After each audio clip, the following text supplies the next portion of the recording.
Hello friends, સ્વાગત છે તમારું અમારી આ યુટ્યુબ ચેનલમાં. અમારે આજે બનાવવાનો છે હાંડવો.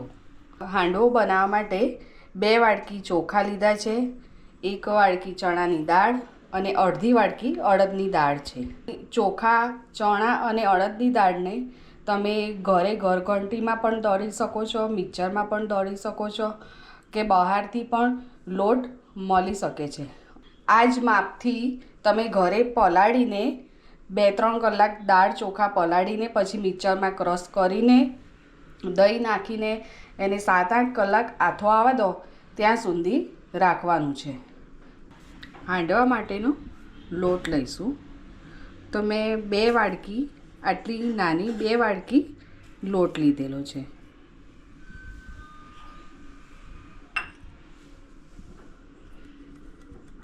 એમાં આટલા થોડા દાણા સૂકી મેથી નાખી છે,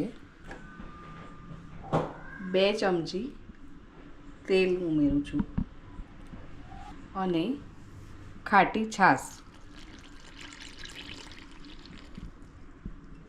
હાંડવા ઢોકળે અગાઉથી પલાળેલો જ રાખેલો છે. બેટર થોડું ઠીક છે એના માટે થોડું પાણી ઉમેરીશું.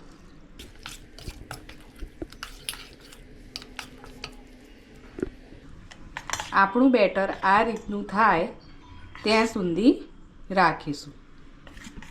હવે આને 7-8 કલાક સુધી આથો આવવા દઈશું. તો આપણે જે બેટર 7-8 કલાક રાખ્યું હતું એમાં આથો આવી ગયો છે. હવે આનો મસાલો કરીશું. મસાલો કરવા માટે પહેલાં 1 નાની ચમચી વરિયાળી લીધી છે,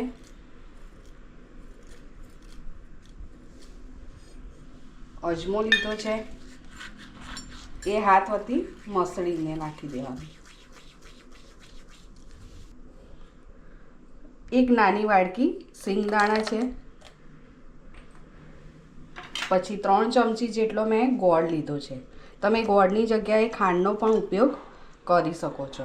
1 વાડકી મેં મેથી લીધી છે. જો તમને મેથી ના પસંદ હોય તો દૂધીને છીણીને પણ એડ કરી શકો છો. હવે મેં 3 લીલા મરચાં, 5 કળી સૂકું લસણ છે, આદુનો ટુકડો છે અને 2 ચમચી લીલું લસણ લીધું છે. આ બધાને હું અધગચરું વાટી લઈશ. હવે લીલા લસણ, આદુ મરચાંની પેસ્ટ બનાવી દીધી છે.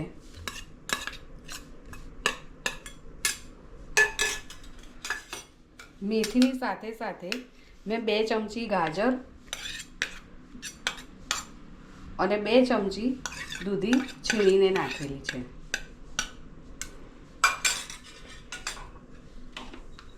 સ્વાદ અનુસાર મીઠું એડ કરીશું.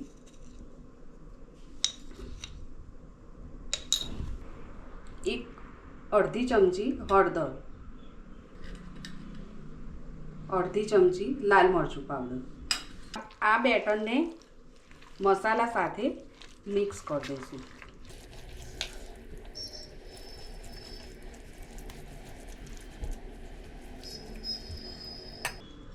હવે આનો વઘાર કરીશું. વઘાર કરવા માટે મેં 2 ચમચી જેટલું તેલ લીધું છે. એમાં 1 ચમચી રાઈ ઉમેરીશું, 1 અડધી ચમચી જીરું,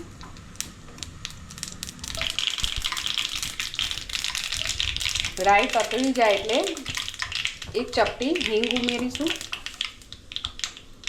અને 2 ચમચી જેટલા તલ ઉમેરીશું. અત્યારે મારે લીમડો અવેલેબલ નથી અને જો તમારે હોય તો તમે વઘારમાં નાખી શકો છો. હવે વઘારને બેટર સાથે સારી રીતે મિક્સ કરી દઈશું.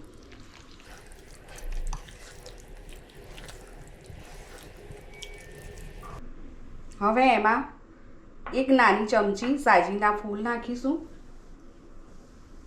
અને ઉપર થોડું પાણી ઉમેરીશું, 2 ચમચી જેટલું.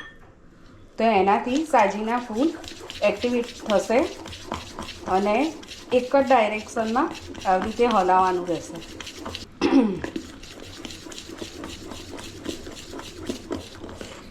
જો આપણું ખીરું સારી રીતે આથો આવી ગયો છે ખીરામાં, તો ફૂલી ગયું છે થોડું થોડું. નોનસ્ટિક પેન ગરમ થઈ ગયું છે. હવે એમાં ચમચી તેલ ઉમેરીશું. હવે આપણું બેટર ઉમેરીશું.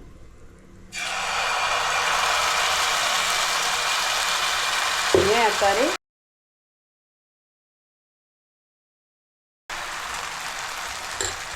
એના ઉપર આવી રીતે તલ ઉમેરીશું. હવે એને થોડી વાર એક સાઈડ થવા દઈશું, પછી બીજી બાજુ પલટાવીશું. થોડી વાર થઈ ગઈ છે, તો હવે એક સાઈડનો ભાગ ચડી ગયો છે, તો બીજી બાજુ ઉપર થોડું તેલ ઉમેરીશું અને આને પલટાવી દઈશું. આવી રીતે બીજી સાઈડ થવા દઈશું. જો હવે આપણો હાંડવો તૈયાર થઈ ગયો છે. બીજી સાઈડ પણ ચડી ગયો છે.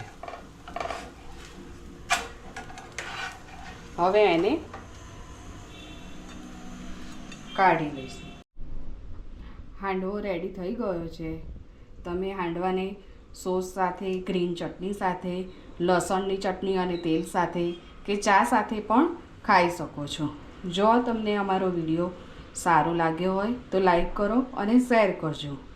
અને તમારે જો કુકરના હાંડવાની રેસીપી જોવા માગતા હોય તો કોમેન્ટ કરજો.